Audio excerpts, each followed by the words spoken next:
Eksyenang parang nasa teatro, pero walang nanonood para maaliw. Maingay ang entablado, habang ang mga manonood unti-unting lumulubog. Naghihibabaw ay dalawang lalaki, nakaturo sa isa't isa.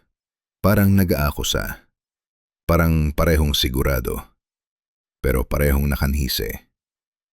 Sa likod nila may payaso, tumatawa. Parang mas interesado pang pahabayan ng palabas kaysa tapusin ang gulo. Sa ibaba may tubig, hanggang tuhod. May mga taong nakatayo roon, nanonood, hindi umaalis, naghihintay ng resulta na parang may mananalo. Sa gilid may mga sundalo, hindi umaawat, hindi rin umaalis, nanonood lang. Binabantayan ang mga nanonood. Parang sinasabi ng eksena, may drama sa itaas, pero ang kaparusahan nasa ibaba na.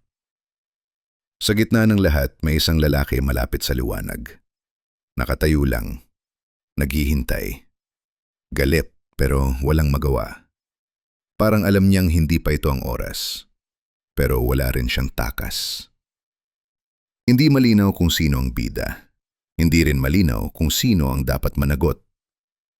Isang pagtatanghal na walang kurtinang magsasara.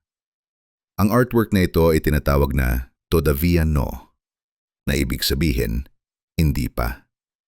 Hindi pa natutukoy kung sino ang gumawa. Hindi pa malinaw. Hindi pa napapanagot.